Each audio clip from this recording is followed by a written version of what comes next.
Hola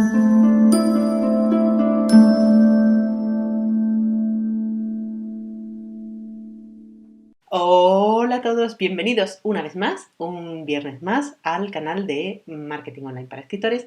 Hoy tenemos con nosotros a toda una eminencia de la literatura, un hombre que es grande en todos los sentidos y que además tiene un envidiable, no solo un envidiable catálogo, sino también un envidiable sentido del humor. Le he pedido a César Mallorquí que esté hoy aquí porque hoy sale el segundo tomo de Molpe Editorial. ¡Sí, sobrevivimos! El segundo tomo de Molpe Editorial lo ha escrito César y se llama Esto no es un manual de escritura, pero se parece, porque recoge absolutamente todas las cosas que César ha aprendido durante todos sus años de escritor profesional. Y realmente es un manual muy divertido y un manual con muchísima enjundia para el escritor que empieza. Pero prefiero que nos lo cuente él. Hola César, bienvenido al Escritor Emprendedor. Hola Ana, encantado de estar aquí contigo. Bueno, Bueno, lejos, pero unidos por la informática. sí, qué bien, ¿no? Sí, hemos tenido ¿Qué suerte. te iba a decir? Yo siempre tengo la mala costumbre de pedirle al escritor que se presente él mismo. ¿Mm? Entonces, ¿quién es César Mallorquí? Para quien no te conozca, que habrá poca gente, pero ¿Quién es César Mallorquí? Pues ha sido periodista, ha sido publicitario y ahora es escritor. O sea que César Mallorquí es una persona que cambia mucho de idea. Aparte de eso, pues soy escritor, escribo sobre todo literatura infantil y juvenil. Bueno, vivo en Madrid, estoy casado, tengo 2 hijos, en fin, eso. Y en fin. hago unos bizcochos fantásticos. Y eres el abominable hombre de las letras que dices en la Fraternidad de Babel, ¿no? Sí, por supuesto, se lo preguntan a mi familia si soy abominable o no. A mí me encantan, bueno, me encanta tu sentido del humor porque es una cosa maravillosa. Y me hizo muchísima gracia leyendo las crónicas del Parásito tu cameo, como tu cameo y el cameo de tu mujer. Bueno, me pareció increíblemente divertido. ¿Cómo se te ocurrió meterte en plan Hitchcock en tu propio libro? Aunque parezca un acto de falta de humildad, lo que pasa es que de una forma o de otra el lanzamiento de la primera novela, La estrategia del parásito, tuvo una campaña de publicidad, incluso la propia novela en sí mismo lo llevaba, y es decir, que es una novela que no es mía, sino que ha sido pirateada por otra persona, por Oscar, y ha colocado ahí su propia novela en vez de la mía. Entonces, a mí me implicaba como escritor de esa novela. Entonces, cuando salió la estrategia del parásito, en la editorial hicimos un juego muy divertido que es simular que de verdad había pasado, que realmente me habían pirateado la novela, que ese texto no era mío, que existía Miyazaki, ese monstruo informático. Y bueno, funcionó tan bien que hubo chicos y chicas que se lo creyeron y se asustaron pensando que todo eso era cierto. Entonces, al escribir las 2 continuaciones, pensé, bueno, lógicamente, si yo ya estoy metido en la primera novela, aunque no aparezca porque me han pirateado, es lógico que en esta segunda aparezca yo como pobre autor pirateado.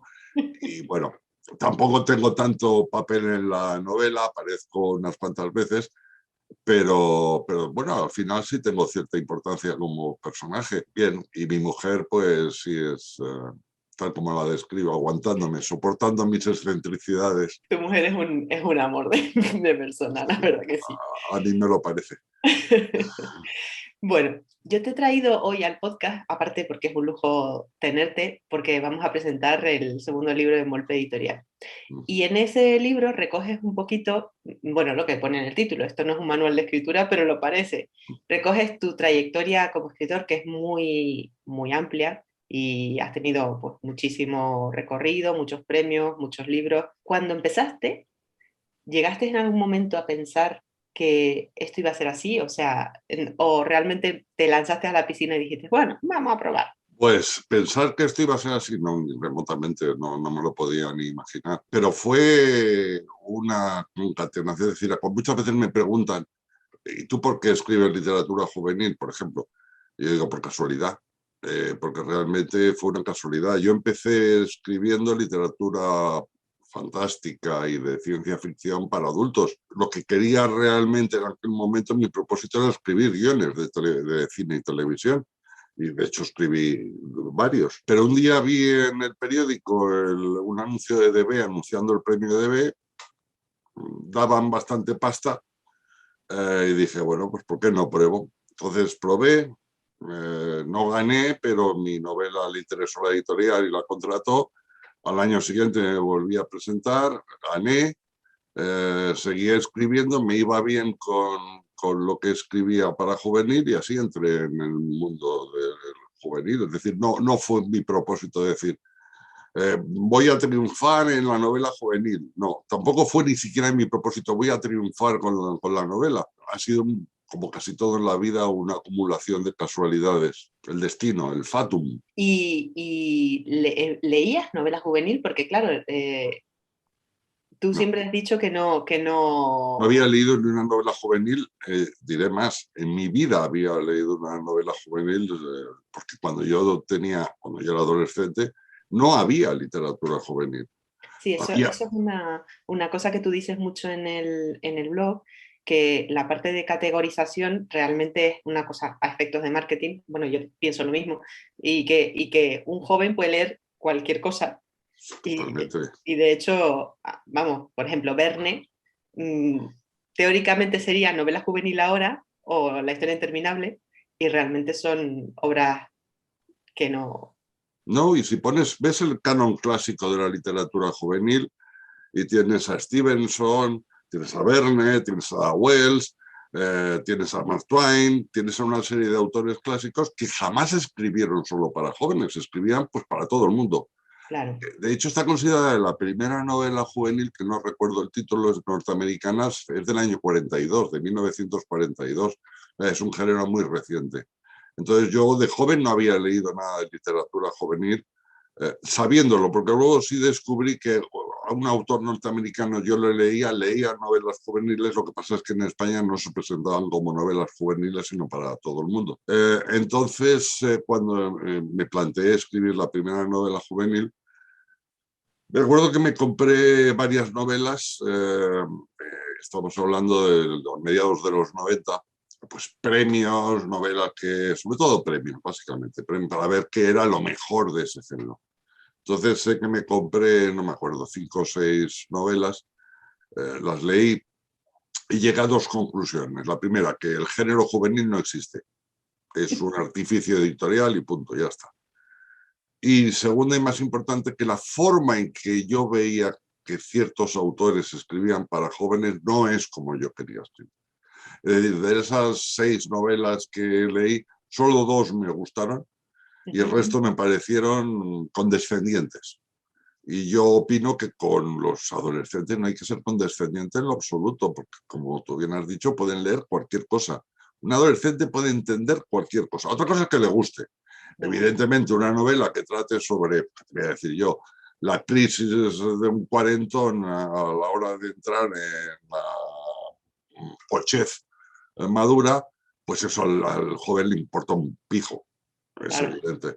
Pero entenderlo si quiere, si se pone, claro que lo puede entender. Si es gente súper inteligente, yo lo digo siempre, mira, un adolescente es 1000 veces superior a cualquier adulto en algo. Su cerebro tiene una plasticidad que el adulto no tiene. Eso es Un verdad. adolescente puede convertirse en lo que quiera, un adulto no. Claro, tiene como decían los antiguos filósofos, ¿no? Tiene la potencia completa Claro, de llegar a ser claro, lo que claro. le dé la gana. Un adolescente puede ser cualquier cosa, nosotros podemos ser lo que somos. Y ya está, que muchas veces es un latazo ser lo que somos. Tú dices en tu libro bueno, y ahora lo acabas de decir, o sea, te compraste las novelas para ver más o menos cómo era el género para el que ibas a escribir. Sí, Que lees como escritor, o sea, que destripas los libros para ver la estructura, para ver cómo están escritas las cosas. ¿Eso te ha hecho luego, te ha perjudicado como lector? totalmente.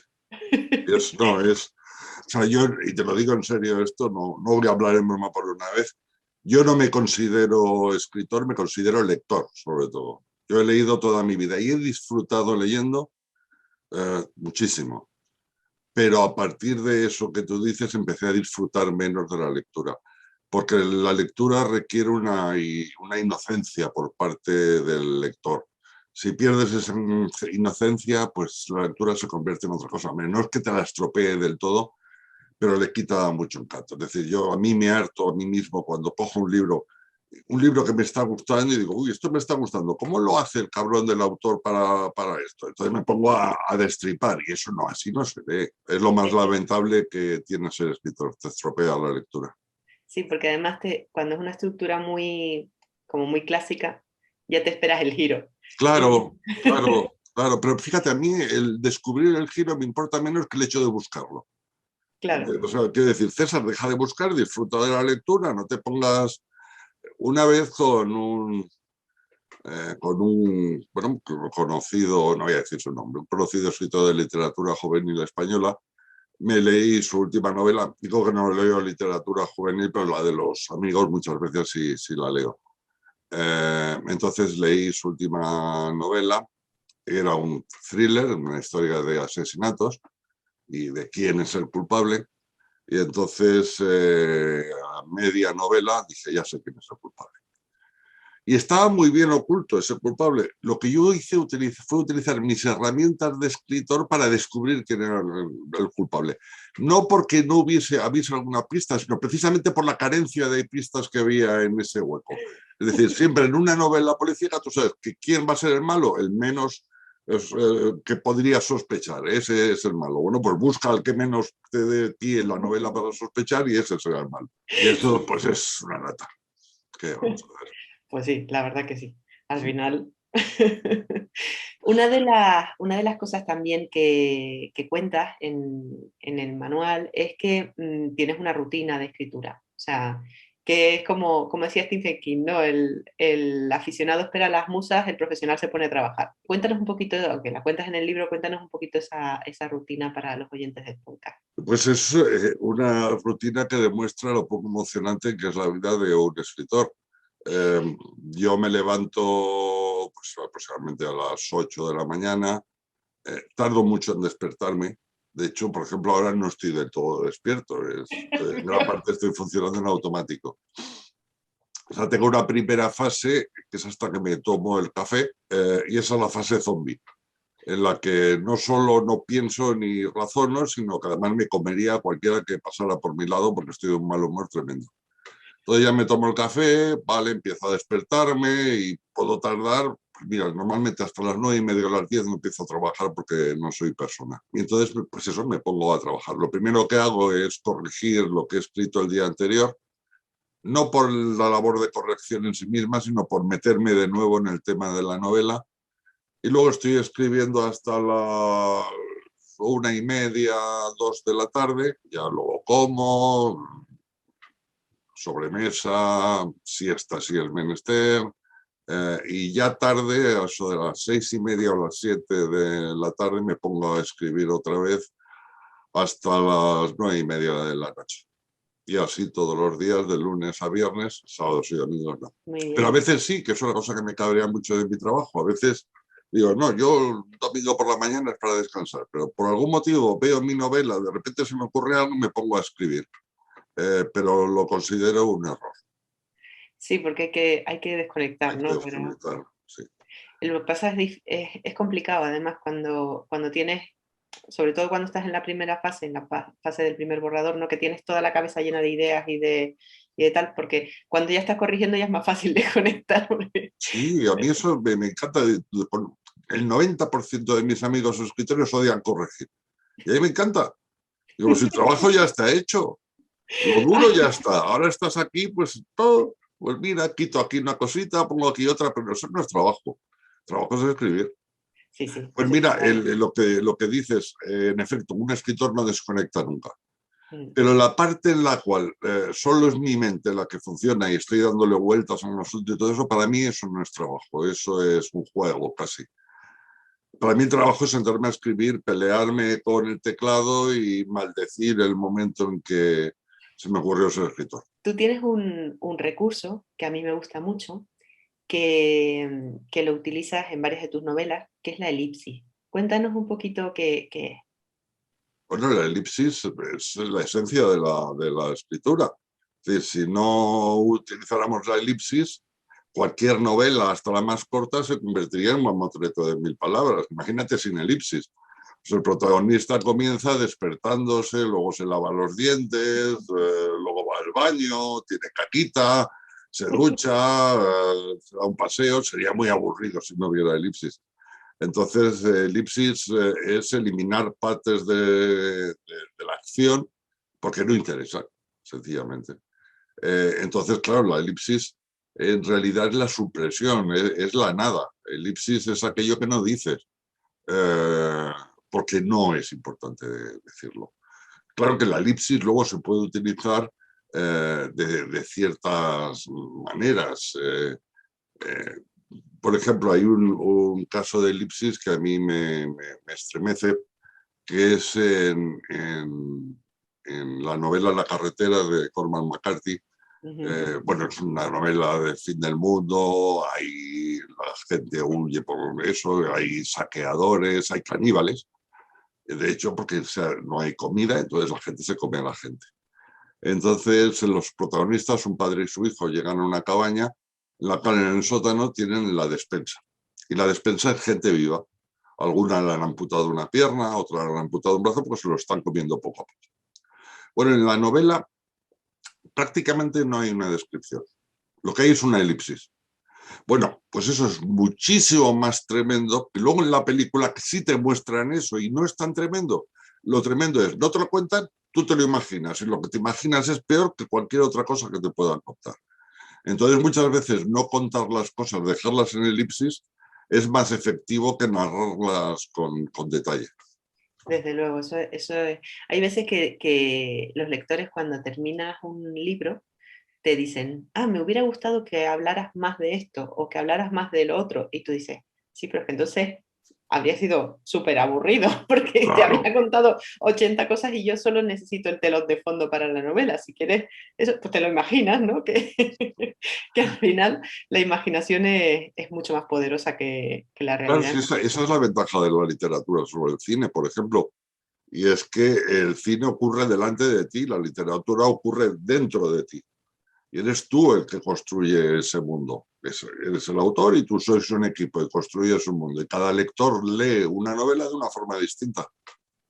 No, eso está claro. Es lo que dicen, ¿no? El libro siempre va a ser mejor que la película, en la gran mayoría de los casos. Sí, sí. Porque tiene esa capacidad de hacerte ir más allá de lo que cualquier escritor podría llegar a imaginar o pensar. Cuando tú te imaginas algo terrible, te imaginas lo que es terrible para ti. Claro. Y un escritor te dice lo que es terrible para él. Bueno, pues evidentemente tus temores son más poderosos que los temores ajenos, Sí, siempre se dice que el libro es la mitad del escritor y la mitad del lector, ¿no? Tú estás sin lugar a poniendo dudas. Sí, toda tu imaginación en ese claro. campo. ¿Qué estás escribiendo ahora, César? ¿Puedo preguntar? Sí. Bueno, ahora mismo nada. No, ahora mismo estás hablando conmigo. Sí. Pero tendría que estar trabajando, ¿eh? Luego mi mujer aparecerá y me pergará. ¿Qué hacías hablando ahí con amigotes? Hace poco, no sé si lo sabes, he sacado esta colección infantil. Estoy empezando a dedicarme también a la literatura infantil y este es el tomo primero que apareció hace 2 o 3 meses.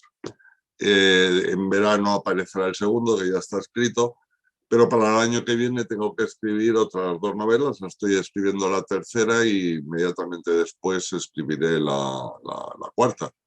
Entonces eso es lo que estoy metido ahora con Dan Diesel, con esta colección de novelas infantiles.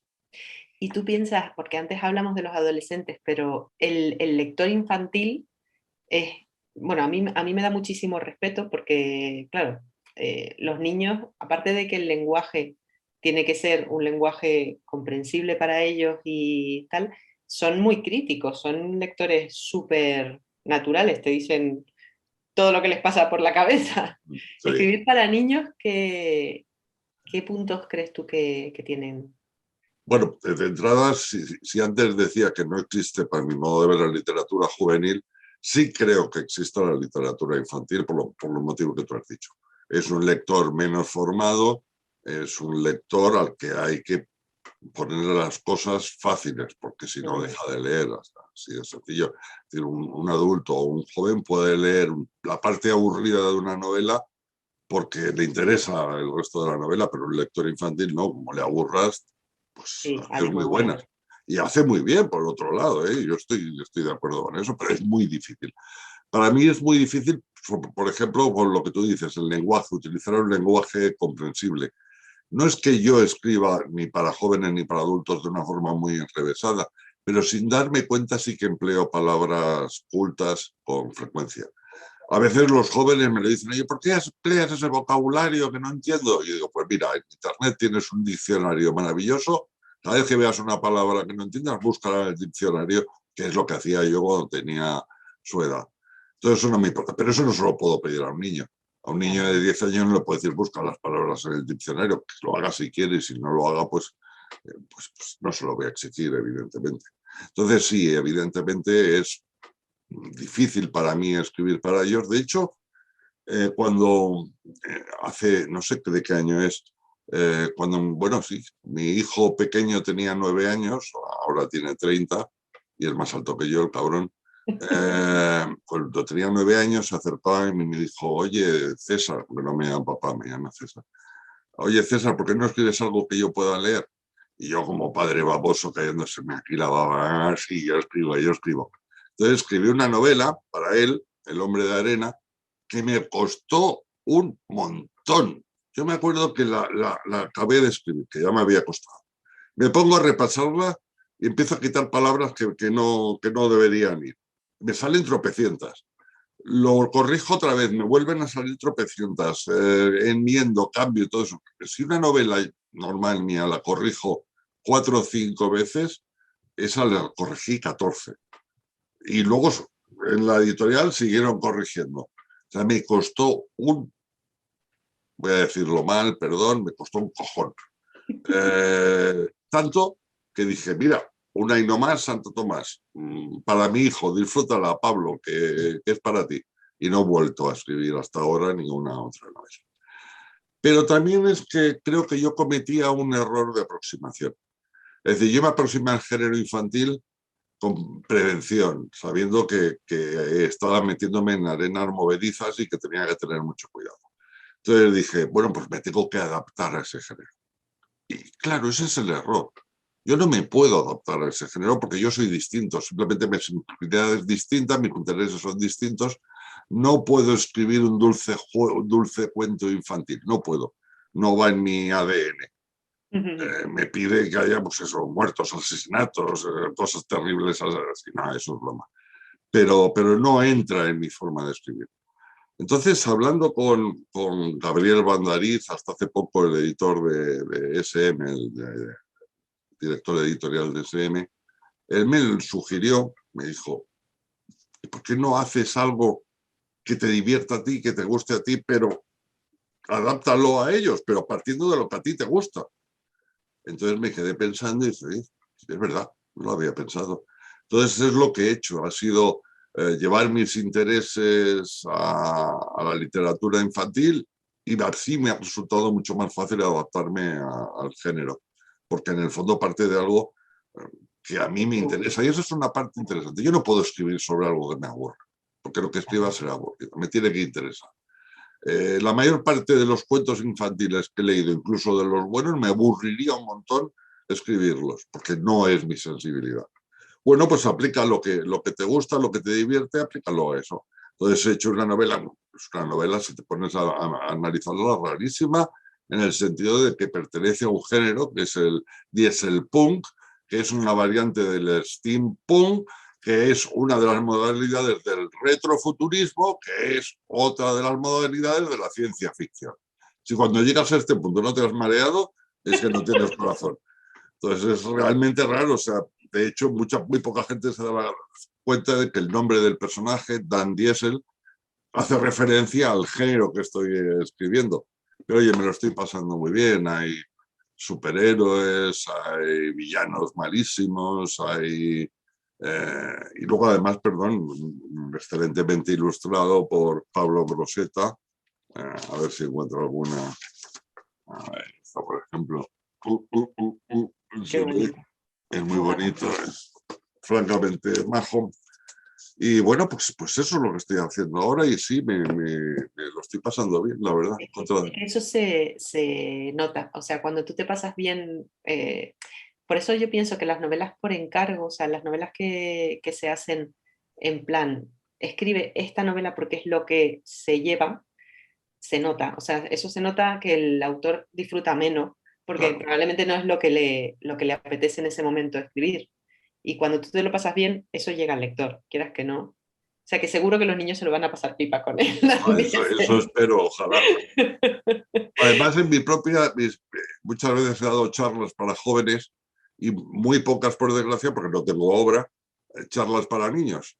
Y los encuentros con niños son 1000 veces más divertidos que con los adolescentes, porque los niños están totalmente desinhibidos y te salen por unos lados que te vuelven loco. Yo siempre a todos los escritores que pasan por el podcast les pregunto un manual para escritores o un libro que un escritor debería leerse, un libro recomendado para escritores. ¿Qué libro recomendarías tú? Me lo Ya te has puse dicho el al brete. principio, me has avisado al principio de esta charla y he dicho que la Biblia en broma. Eh, entonces, es distinto. Es decir, libro para escritor, escrito por un escritor, es decir, un manual de ayuda a escritores escrito por autores. Yo los colecciono, tengo bastantes. Cada vez que sale un libro de un escritor lo colecciono. A veces lo leo, la mayor parte de las veces abandono la lectura al poco y no recuerdo haber encontrado ninguno que diga, oye, mira, bueno, sí, hay un libro, bueno, hay un libro eh, que aparte de ser interesante para un escritor, es divertidísimo, o sea, es divertidísimo de reírte. Y tiene años, no sé si será fácil de encontrar, supongo que en bibliotecas públicas y todo eso, que es este libro, que es Cómo no escribir una novela, Oh, de sí. Howard Mittelmark y Sandra Newman, que Es, son es- dos. se puede encontrar, es fácil de encontrar porque Sí, está en digital y en papel incluso, y es sí. genial. Es uno de los libros que yo más me he reído por eso, porque es que es buenísimo Claro, realmente. porque en primer lugar tiene la genialidad de decirte que hagas justo lo que no tienes que hacer. Y los ejemplos que pone son Son buenísimos. desterminantes, o sea, Sí, son de son partirte geniales. de risa. Pero aparte de que sea un libro muy divertido, es que realmente los consejos que da son absolutamente interesantes y maravillosos. Es un libro muy enfocado a escribir literatura comercial, literatura de género, no alta literatura, evidentemente. Si es que eso de alta literatura tiene algún sentido, que no estoy nada seguro. Pero este es un libro, haz caso a lo que pone este libro y llegarás a no publicar en tu puñetera vida nada. Pero si haces lo contrario de lo que dice, te ayudará un montón. Entonces, este sí, yo creo que es el mejor manual que he visto para la hora de escribir y además tiene, es muy divertido, tiene mucha gracia. Pero aparte de eso, yo sugeriría leer a ciertos autores, sus novelas, no porque te vayan a enseñar nada directamente, el autor no te va a decir haz esto, haz lo otro, pero si destripas esos libros vas a recibir enseñanzas maravillosas. Hay muchos, no sé, yo podría decirte, por ejemplo, Stephen King, por ejemplo, sin ir más lejos. Leer a Stephen King es aprender a narrar, realmente.